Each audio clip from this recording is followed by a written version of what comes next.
Rap music has had a huge presence in my life. From the moment I started listening to it when I was just a little girl, it has taken many shapes and forms.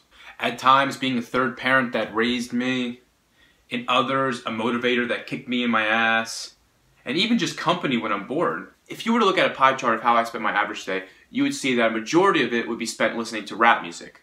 It's a nice break from hours of crying and fapping. While I haven't gone as far as to get a Thug Life tattoo across my belly, this genre has spilled into areas of my life and changed me as a person. For example, I bought a pair of Vans the other day because Kanye rapped about wearing them once. I have an unwarranted hatred for the fucking pigs. And if it wasn't for the vivid pictures of gang violence, inner city struggles, and the realities of being poor painted by Tupac, then I don't think I would have been able to get past my parents' divorce. The first rap artist I listened to was Eminem. Being a white adolescent boy at the time, this was essentially a layup.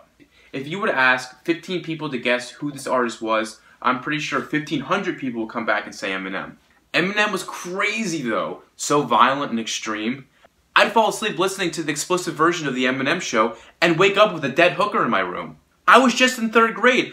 I didn't even know what a hooker was. The themes and concepts were so out of my league at the time, I couldn't even tell you which words were curse words. I'd go home, call my dad a cocksucker, and have no idea why he was choking me at the dinner table. I remember the exact moment in my life when my love for hip-hop was cemented. It was Christmas '05. I was unwrapping my last present when out popped an iTunes gift card. Something took a hold of me. I was having visions. I knew what I had to do. I bought the first Tupac album I could find. And it was there the genre of hip-hop had officially latched onto me and my life began to spiral out of control. I started going to school wearing Echo Polos that were way too big, wearing jean shorts that were way too baggy. I even tried joining gang, but I realized my school was way too white.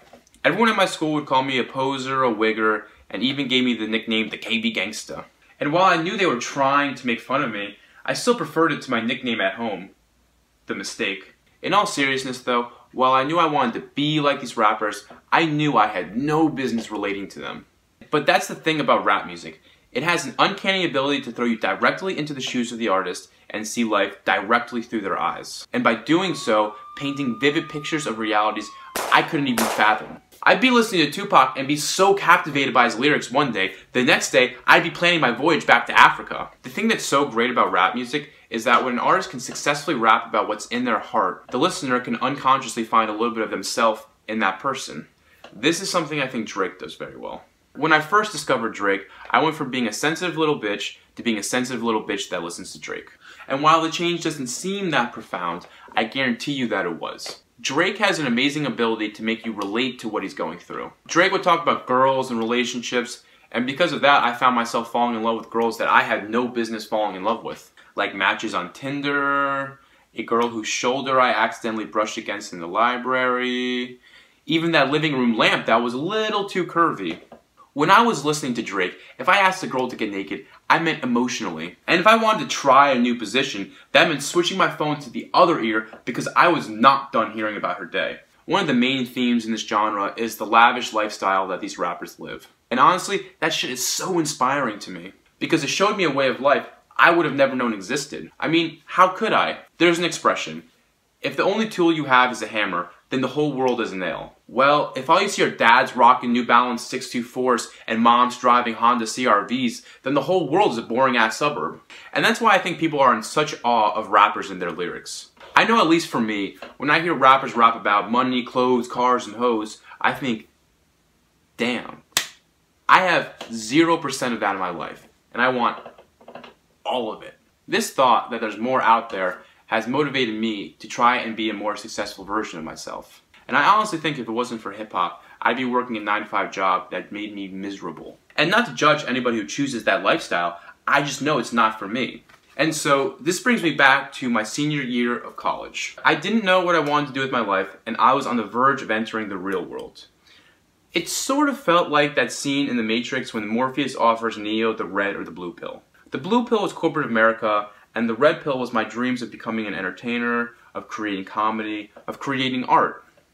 On one hand, I had listened to too much rap music to take the blue pill, but on the other, I was afraid to take the red pill because it seemed too hard or I wasn't good enough.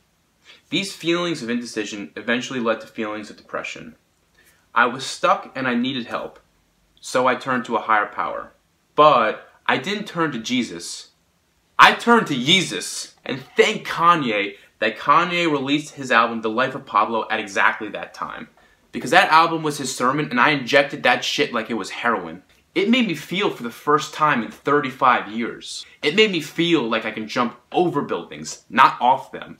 And honestly, because of that moment, that's why I'm here writing and making YouTube videos. I wanted to create, but let's face it, I couldn't rap. I can't even music. I'm so tone deaf that every year my grandma doesn't let me sing Christmas carols. So this is my version of that. Sharing myself with the world in hopes of entertaining in the same way rap music entertained me for most of my life. So thank you, rap music, for being a huge presence in my life, and for just existing. He said, I write what I see, right to make it right, don't like what I be. I'd like to make it like the sights on TV, quite the great life, so nice and easy.